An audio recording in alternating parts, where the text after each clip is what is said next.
You'll be shocked to learn about the life of the famous Pablo Escobar. In this video, you'll discover how Pablo entered the criminal world, how much money he had, and why he failed to become the president of Colombia. And at the end of the video, I'll tell you about the most significant weakness of the famous drug lord. Enjoy the video. Pablo Emilio Escobar Gaviria was born the distant year of 1949 on December 1st. The boy grew up in a fairly well-off family. His mother worked as an elementary school teacher, his father was a farmer. Escobar had 6 brothers and sisters. Naturally, the family didn't have enough income. Young Pablo couldn't ask his parents for everything he wanted. Because of this, he got involved in the criminal business early on. His hometown was not far from Medellin, so Escobar spent a lot of time in the slums with a small gang of street thugs. It was in these disadvantaged areas that his criminal career began. According to legend which I found, Pablo started stealing tombstones from local cemeteries in his teenage years and then reselling them. However, this theory is refuted by Escobar's brother, Roberto. He claims that Pablo didn't actually steal tombstones but simply sold them. These were the monuments issued to them at the cemetery. Usually they were taken from graves for which relatives had stopped paying. Buyers of such a strange product were acquaintances of him and his brother, who were in the funeral business. Well, I find such a business rather unpleasant. Later on, Pablo decided to engage in a more profitable business and started selling fake educational diplomas. Naturally, this brought in a good amount of money, but still not enough for Escobar's growing ambitions. He had long wanted to move on from petty crime to something more significant and substantial. But at that time, few could have imagined what such ambition would lead to. Anyway, petty hooliganism and crime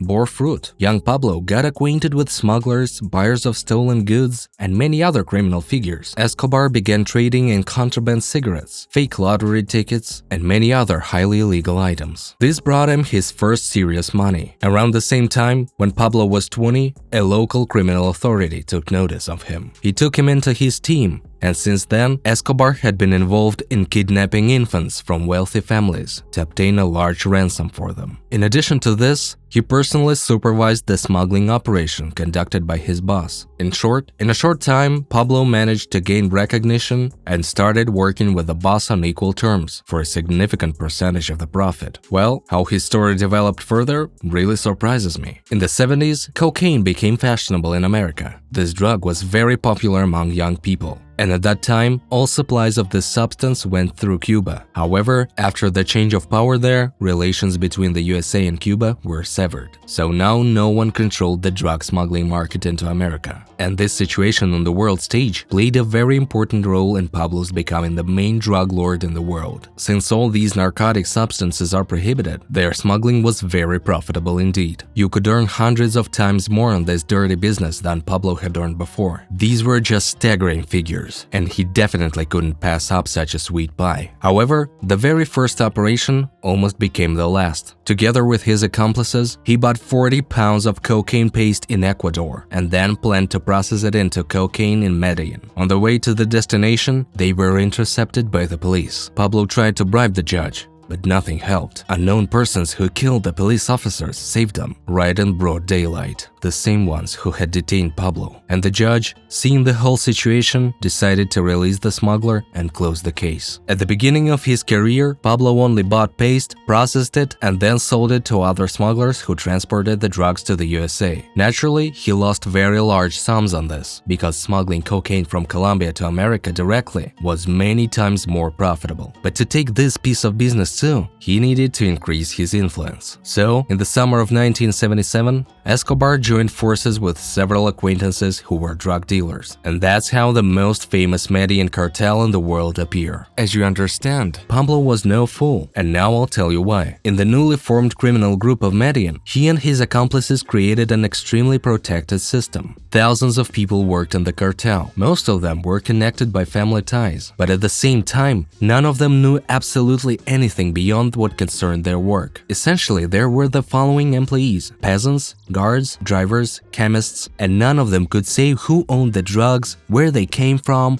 where they disappeared to, and who was above them. This gave its own special protection within the cartel. Why such complexity? Well, the government naturally knew about the drug problem and tried by all means to fight it. They sent undercover agents who sniffed out all the information inside the cartel, but it didn't help them. The system set up by Pablo and his associates didn't allow them to learn more than necessary for work. Moreover, there was even a counterintelligence service within the drug empire. They found such infiltrated employees and conducted a series of educational conversations with them, after which they often remained crippled or died. Already then, the Medellin drug cartel was spoken of as one of the most brutal groups. But what also amazed me was how exactly cocaine was delivered to America. For this, small single-seater planes stuffed with contraband were used. They were extremely difficult to track, let alone catch, so this was one of the most effective methods. And as for landing, such aircraft could land anywhere. However, their power and range were not enough to fly from Colombia to the USA without stops, and this problem in the cartel was solved radically. They simply bought a whole island. Yes, a whole island. And then they built a military base with an airstrip and a control tower on it. A huge armed squad guarded it around the clock, equipped not only with rifles and rocket launchers, but also with military boats and even heavy weapons like cannons. Naturally, the local population living there was simply driven out. And to ensure that the cartel's work was not hindered, the local authorities were given huge bribes amounting to millions of dollars.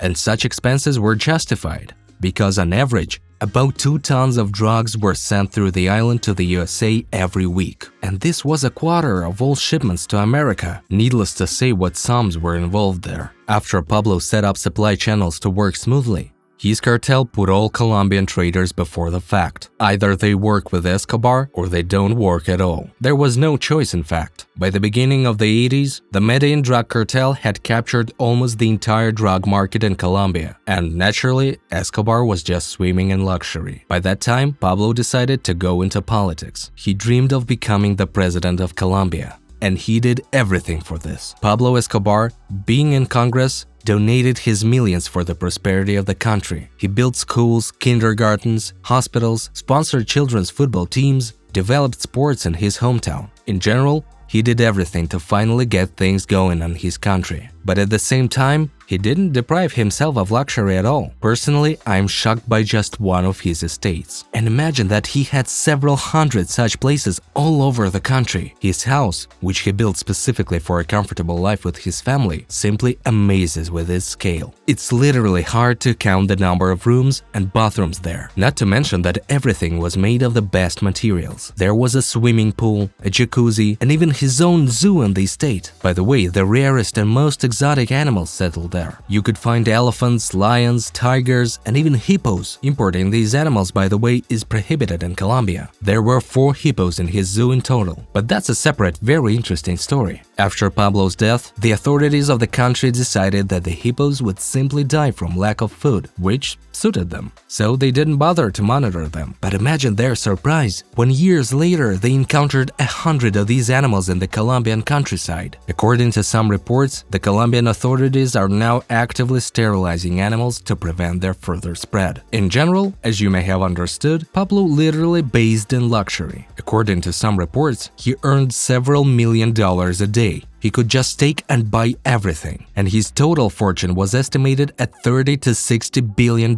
during his lifetime. Today, these figures would be several times higher, so he would definitely be on the list of the richest people on the planet. However, ties with the drug business seriously hindered Pablo's political career. An article I found said that he was literally thrown out of Congress where he sat. Naturally, Escobar didn't like that at all, so he decided to confront the government. He literally became the king of the criminal world. And I will separately note the cruelty of his methods. First, officials or judges who interfered with Pablo were offered a bribe to settle the issue in favor of the drug lord. If they refused, they were killed without ceremony. And that's how it was literally with everyone. Of course, the initiator of Escobar's expulsion from Congress was also unlucky. 3 months later, he was killed in his car with his security. A very scary case. At one of the traffic lights, a motorcyclist approached the car and shot all the people in it at point-blank range. This step became the breaking point for the government of Colombia. After the incident, the president declared war on the entire criminal world. Pablo decided to respond in kind, and the country literally descended into anarchy. A decent reward was offered for Escobar's head, and he in response offered a reward for the head of every policeman or official. At the same time, in the Colombian slums, Escobar's associates handed out firearms to everyone. So the war in the country was very real, and that time was very scary. Special units from the USA also joined this confrontation. The huge amount of cocaine flooding the streets of America really annoyed the government. They also decided to wage war against Escobar. Moreover, the Americans pressured the Colombians and arranged it so that cocaine suppliers served their sentences in American prisons according to their laws. They argued that Colombian prisons allowed cartel leaders to continue running their operations even while incarcerated. But even so, Pablo wasn't about to surrender. So, in 1985, he hired a military group to seize the Supreme Court building. He planned to demonstrate his power this way. Naturally, it all ended in a military conflict right in the center of the Colombian capital. I can only imagine what the local residents felt at that time. Pablo acted extremely cruelly. For every captured and arrested member of the cartel, Escobar responded with mass killings of police officers and officials. Military personnel who worked for Pablo even killed the most popular presidential candidate, and in November 1989, they even orchestrated a real terrorist attack. Escobar planned to eliminate another important figure. This person was supposed to fly on a plane that had a bomb planted on it, but at the last moment, he cancelled his flight. However, the plane was still blown up. On that day, 110 people died, a terrible catastrophe. In response to this, the government intensified its efforts to destroy the cartel's infrastructure. Pablo responded just as harshly, committing mass murders. It seemed like the country would never end its bloodshed. But the story gets even more interesting. Personally, I was surprised by the fact that the man who cancelled his flight on that plane and survived became the new president of Colombia. He decided to end the war and went to negotiate with Pablo. He assured him that the drug lord would not be extradited to America, but would simply be imprisoned locally. Escobar agreed, but on the condition that he would build the prison himself. Naturally, it was a 5-star hotel, where he could easily walk around and even go beyond its limits. Inmates from the most notorious prisons in the world would seriously envy him. And even inside the prison, he continued to run the cartel. However, several members of the cartel tried to seize power in his absence. They were brought to his prison and then brutally killed. When the government found out about this, they demanded that he be transferred to a regular prison. Naturally, this did not suit Pablo, so he went on the run. By that time, Escobar's power had already diminished. The bloodshed demanded very large expenses. Moreover, not only the government, but also the Americans and other drug traffickers were hunting for Pablo. Escobar hid for a year and a half. He could no longer wage that war. He just ran from one place to another. Fortunately for him, he had a whole network of cottages across the country, but he was oppressed by the fact of being separated from his family. He was a model family man, and the only connection he could maintain was rare phone calls lasting no more than a minute. Everything was done so that the intelligence services wouldn't trace his signal. But on December the 2nd, 1993, the day after his 44th birthday, Pablo literally gave in to his emotions. He talked to his family for a whole 5 minutes, and the intelligence services easily tracked him and sent a SWAT team to capture the criminal. Pablo Escobar tried to escape over the rooftops, shooting back at his pursuers. However, there was no chance of escape. The drug lord was wounded in the leg and back, and then finished off with a shot to the head. And finally, the world got rid of one of the main threats. But as Pablo's brother claims, the king of the criminal world took his own life to avoid rotting in an American prison. And so ended the story of the most influential drug lord in the world. Personally, it seems to me that his entire biography resembles more of a fantasy movie. What do you think of the story of this controversial character? Write about it in the comments. In this video, I told you the most interesting facts from the life of the famous Pablo Escobar. Thanks for watching.